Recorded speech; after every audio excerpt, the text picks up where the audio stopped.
Salam Pancasila. Bicara tentang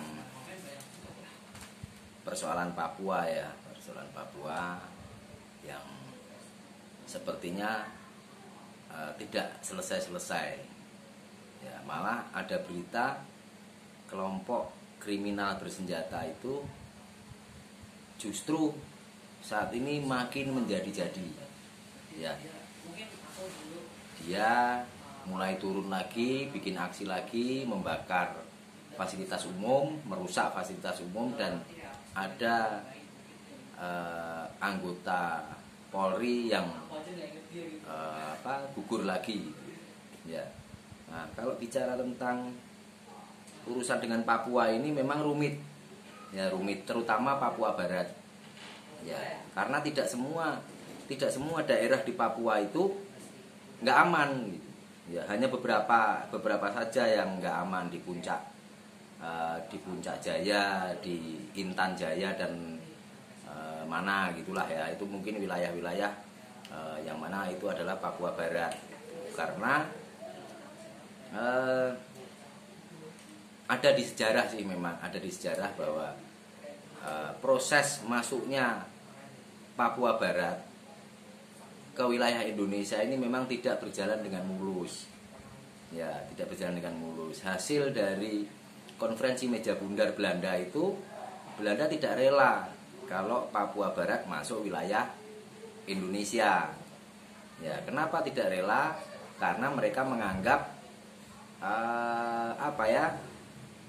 rumpunnya beda. Rumpunnya bukan rumpun Melanesia atau rumpun Nesia gitu, bukan gitu ya. Jadi mereka sebetulnya mau dijadikan bangsa sendiri di bawah pembinaan PBB. Itu permintaan Belanda. Nggak tahulah, jangan bicara tentang motif keinginan mereka di belakang itu ya, tidak. Ya, jadi itu gagal tuh. Ya, gagal. Konferensi meja bundar gagal. Belanda tetap ingin Papua tidak masuk wilayah Indonesia, tapi Indonesia merebut Papua Barat. Ya, waktu itu Presiden Soekarno memerintahkan Mayor Jenderal Soeharto untuk melakukan operasi tersebut. Ya, makanya ada hubungannya kan dengan Pak Harto, Mayor Jenderal Soeharto jadi presiden, terus dia melakukan tindakan-tindakan yang melanggar HAM di Papua, misalnya daerah otonomi militer dan lain-lain. Itu ada sejarahnya semua. Ya, terus akhirnya PBB mengambil peran. Ya, PBB mengambil peran bahwa akan dilakukan pekan pendapat rakyat, PPRA gitulah ya, PPRA. Pokoknya itu kan maksudnya supaya penggabungan Irian Barat ke Indonesia itu benar-benar adalah keinginan masyarakat Papua Barat. Ya, itu sebetulnya yang ingin dilakukan oleh PBB, dan PBB sebagai pengawasnya. Kembali, nggak usah kita bercerita tentang niat buruknya Amerika, niat buruk Belanda, tidak. Jadi rakyat Papua itu adalah rakyat yang punya identitas, punya harga diri, dan rakyat Papua itu adalah rakyat yang beradab. Ya, rakyat Papua itu rakyat yang beradab. Jadi rakyat Papua Barat tidak seperti itu. Nah, akhirnya tahun 1969 dilaksanakanlah PPRA itu, PPRA. Ya, jajak pendapat gitulah. Ya, ternyata perwakilan dari PBB melihat sendiri proses yang tidak adil dan tidak jujur. Ya, yang dilakukan oleh pemerintah Indonesia kala itu. 1969 berarti sudah eranya Soeharto ya. Ya, jadi mereka turun ke lapangan, tentara, terus pemerintah itu ada bupati, ada gubernur ya kan. Pokoknya aparat pemerintah dan aparat negara itu turun. Bahkan perwakilan dari rakyat Papua Barat itu tidak terwakili gitu. Banyak justru yang figur-figur yang difigurkan. Jadi ada suku Toraja, ada suku Ambon, ada mana lagi gitu ya. Itu keseluruhan gitu. Ya, jadi dianggap tidak sah ya, karena masyarakat adat Papua tidak merasa terwakili gitu. Kan harusnya kan berapa kepala suku yang ada di wilayah Papua Barat, merekalah yang memberikan pendapat lah. Mereka mau nggak masuk wilayah Indonesia gitu ya. Itu adilnya seperti itu. Kalau itu dilaksanakan sebetulnya clear sampai sekarang nggak ada masalah. Ya, tapi karena itu ternyata ya kekhawatiran Indonesia, terus nafsu atau keinginan buruk dari Amerika, dari Belanda, bahkan dari Uni Soviet dan lain-lain, itu yang membuat urusan ini tidak selesai-selesai. Ya, pada akhirnya hasil PPRA 1969 itu dibawa di sidang umum PBB, ya. Dan sidang umum PBB itu akhirnya 95 perwakilan itu tidak mendukung keputusan Indonesia memasukkan Papua Barat ke wilayah Indonesia. 95 itu ada di sejarah loh. Ya. Dan hanya 59 negara yang mendukung Papua Barat masuk wilayah Indonesia gitu. Ada beberapa negara yang nyata-nyata berani menyatakan bahwa hasil PPRA atau jajak pendapat tadi tidak adil. Jadi mereka tidak mendukung keputusan bahwa Papua Barat masuk wilayah Indonesia. Itu kayaknya kalau nggak salah negara Afrika itu, Ghana sama mana Guinea atau mana gitulah ya.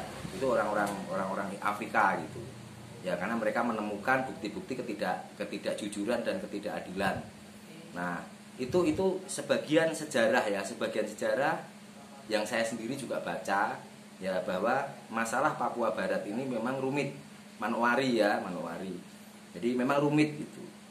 Ya, sedangkan jika Papua Barat tidak masuk wilayah Indonesia kan lucu. Jadi Papua Timurnya kepisah dong sama Papua Baratnya. Nanti lautnya juga bingung lagi. Ya, makanya Soekarno waktu itu mencanangkan ganyang Malaysia ya kan, rebut Papua Barat ya kan. Karena Papua Barat ini kan, kalau Papua Barat tidak masuk wilayah Indonesia kan lucu gitu. Sebagian jadi wilayah Papuanya kepotong sama Papua Barat ini tadi gitu. Ya, karena Papua Barat ini kan lebih menjorok ke Indonesia gitu. Ya, ini yang jadi persoalan rumit sebetulnya. Dan sebetulnya masyarakat Papua itu masyarakat yang beradab. Nah, bicara tentang pendekatan secara militer ya kan, sebetulnya sudah tidak cocok. Ya, sudah tidak cocok. Bagaimana Soeharto 32 tahun itu pendekatannya militer gitu. Toh sampai sekarang juga OPM tetap ada, KKB tetap ada ya kan. Karena apa sebetulnya? Karena yang saya tahu dari sejarah bahwa masyarakat Papua Barat itu memang inginnya merdeka.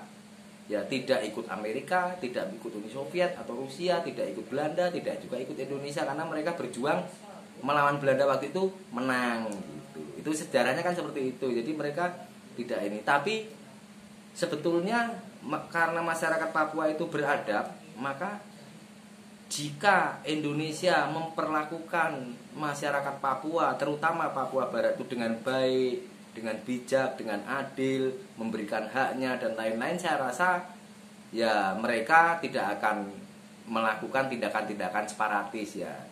Ya, tidak seperti itu. Semakin ditekan, mereka semakin melawan. Semakin dikirim pasukan, mereka akan semakin kuat. Karena memang militansinya kuat gitu.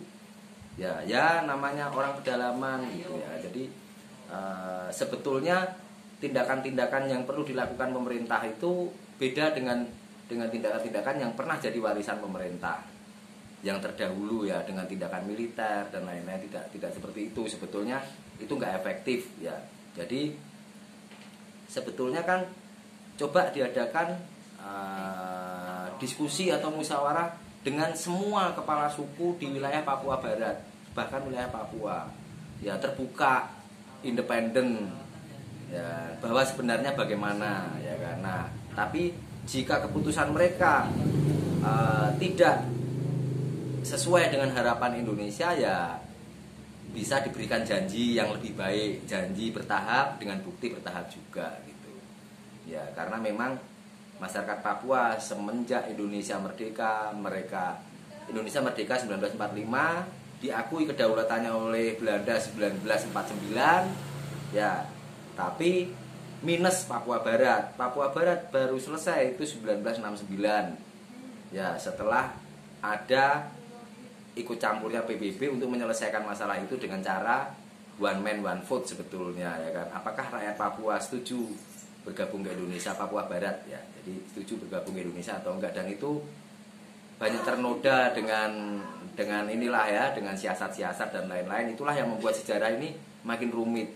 Tapi sebetulnya bisa diatasi dengan ya, Jokowi ini sebetulnya sudah melakukan tindakan yang benar gitu ya, tapi belum mengena tepat sasaran. Ya seperti gini, BBM satu harga kan yang menikmati masyarakat kota, masyarakat pedalaman tidak menikmati. Nah, itu harusnya orang kepercayaan Jokowi melihat itu harusnya ada tindakan-tindakan hukum gitu. Ya. Yang kedua, coba dihilangkan sebutan-sebutan kriminal, ya, separatis. Bahkan sekarang disebut teroris gitu. Coba dipakai itu. Jadi jangan sampai makin menyakiti hati masyarakat Papua. Ya, jangan dijuluki dengan kaum pembangkang gitu. Ya kalau dijuluki dengan kaum pembangkang ya, kalau maaf, kalau suku Jawa mungkin ya bisa menerima mungkin ya, karena Jawa itu nerima. Ya kalau Papua ya belum tentu gitu ya. Nah, seperti itu coba dilakukan pendekatan-pendekatan yang humanis, yang manusiawi gitu. Ya. Jadi perencanaan pembangunan infrastruktur juga membuat masyarakat pedalaman Papua malah makin ketakutan. Ya kan? Ketakutan apa? Hutannya dirusak dan lain-lain. Ini memang rumit persoalannya. Ya, jadi terus misalnya memberikan keadilan hukum, ya, keadilan hukum bagi masyarakat Papua. Kalau mereka kemana-mana di Pulau Jawa, di Jakarta dan lain, mereka itu kayak dipandang yang aneh, gitu. Ya, dipandang aneh. Jadi mereka karena dijuluki kriminal bersenjata, separatis, teroris, akhirnya masyarakat Papua ini ketika ada di luar daerahnya jadi seperti dijolimi haknya, disorot, dilihat, diperlakukan aneh dan lain-lain. Ya, bahkan mahasiswanya juga pernah kejadian di Surabaya itu dianggap melanggar dengan bendera yang dipasang terbalik atau apa sehingga dihakimi massa dan lain-lain. Kan itu sebetulnya sulit gitu, kayak gitu itu ya. Kalau kita jadi masyarakat Papua ya tentunya akan seperti itu gitu, karena merasa diperlakukan tidak adil. Mereka tahu ya tanah Papua itu kaya, ya kan, jadi buat rebutan. Nah, mereka itu tidak ingin gabung kemana-mana, mereka inginnya ya mereka berdiri sendiri, karena ketika mereka bergabung ke Indonesia, mereka tidak mendapat keadilan. Ya, mereka tidak mendapat keadilan, akhirnya ya sebagian karena takut dia nurut, kan ada beberapa yang merasa jiwanya jiwa pejuang gitu. Jadi perjuangan mereka itu ya seperti itu gitu. Ya, jadi seharusnya tindakan-tindakan pemerintah itu harusnya sudah dengan cara-cara baru, jangan cara lama gitu. Ya, toh sekarang ini butuh berapa lama sih untuk menyelesaikan masalah ini secara tekanan gitu, tekanan militer, ya kan. Nah, itu malah justru nanti akan menyebabkan hal-hal yang tidak terduga. Ya, bisa jadi itu nanti justru akan membuat masyarakat Papua makin mendapat dukungan dunia untuk memerdekakan diri lah, malah repot.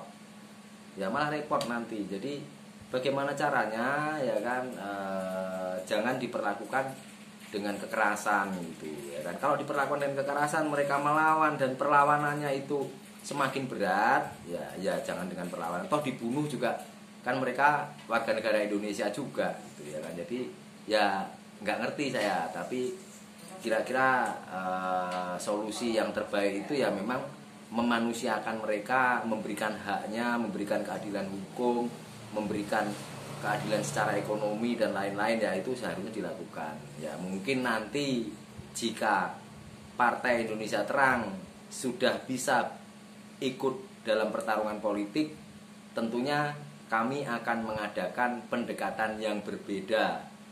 Ya, pendekatan yang berbeda dalam penyelesaian masalah konflik Papua, terutama Papua Barat. Ya, jadi penjelasan saya seperti itu, mudah-mudahan bisa dimengerti. Ya itu hanya sekedar pandangan saya aja sebagai ketua umum komunitas kritis, sebagai wakil presiden Partai Indonesia Terang. Ya, jadi boleh dong ikut memberikan pendapat. Begitu ya. Terima kasih. Salam Pancasila, merdeka, memerdekakan.